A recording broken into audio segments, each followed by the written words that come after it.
D'abord, on va faire un beau silence. Oh, qu'est-ce qu'il fait beau, c'est pas possible. Oh, ça, c'est agréable. Regardez les enfants, le temps. Oh oui, c'est vrai, qu'est-ce qu'il est... Ce matin-là, au centre de vacances, l'heure est à l'enregistrement des voix additionnelles. C'est la dernière étape, ou presque, de la fabrication des films d'animation réalisés par Manon, Lola, Mathéo et tous les autres. C'est la chambre de Louis XVI. Chaque enfant a choisi de raconter un souvenir heureux. Pour Manon, c'est la visite du château d'Amboise avec ses parents et son frère Baptiste. Tu t'es inspirée de quelque chose qui t'était arrivé ? D'un souvenir, oui. C'était quoi exactement ? C'est un souvenir, c'est en fait, je me réveille et en fait, Baptiste, il fait une crise, mon petit frère autiste. Et ensuite, on décide de partir en vacances au château d'Amboise, château royal. Et après, voilà. Comme Manon, tous les enfants ici vivent avec une personne malade ou souffrant de handicap, un frère, une sœur, un parent. Mais j'aurais bien trouvé un petit son quand papa il glisse du toboggan. C'est moi et mon papa quand on allait au parc avant. Et tu n'y vas plus. Il est à l'hôpital là et j'espère qu'il va se faire soigner du coup. Et voilà. Ces enfants sont ce que l'on appelle des jeunes aidants. Depuis 2016, l'association JAD œuvre pour leur offrir des moments de répit comme ces séjours et faire connaître leur situation. Une semaine plus tôt, nous avons rencontré Mathéo chez lui avec sa famille. Mathéo avait 4 ans quand son petit frère est né. Lissandro a passé 1 an à l'hôpital. Le petit garçon a été opéré à cœur ouvert à quelques mois. Il souffre de plusieurs handicaps.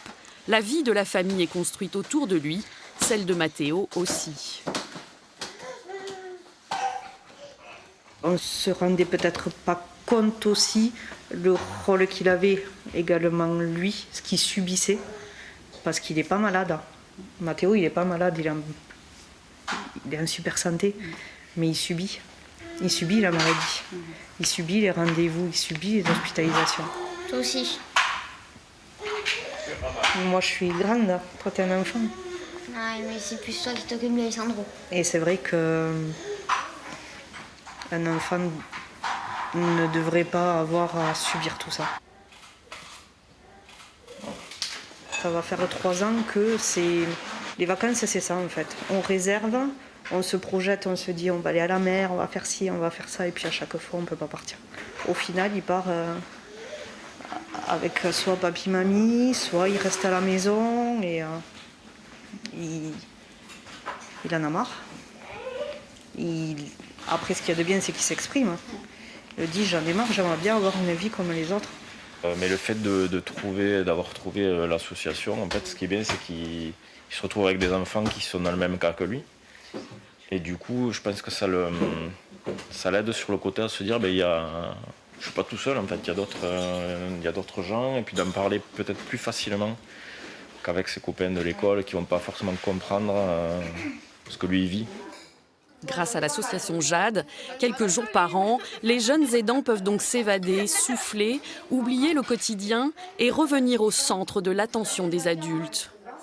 C'est un séjour particulier, ça c'est sûr, ça ressemble pas à une colo ordinaire, mais après c'est des enfants comme n'importe quel enfant, du coup en ça ressemble à un séjour de colo classique on va dire. C'est vrai qu'on partage beaucoup avec eux, énormément, même nous l'équipe artistique du début de la journée jusqu'à la fin on est avec eux. Ici, pas de stigmatisation puisque tous vivent les mêmes difficultés et peuvent les partager si l'envie s'en fait sentir. Mon frère, c'est un enfant tyran, il n'écoute pas ma mère, il n'écoute personne. Tout le monde le sait quand son comportement, comme il est comme ça, c'est un mauvais comportement et ça se passe pas bien. On n'en parle pas forcément, mais on sait que tout le monde il vient ici parce qu'il a quelqu'un qui doit aider dans sa famille. Ouais. On n'en parle pas forcément, mais je veux dire, on est un peu de la même famille, on va dire. Ces séjours répit existent aussi bien pour les enfants que pour les adolescents. Autant de jeunes aidants souvent invisibles, il serait 500 000 en France.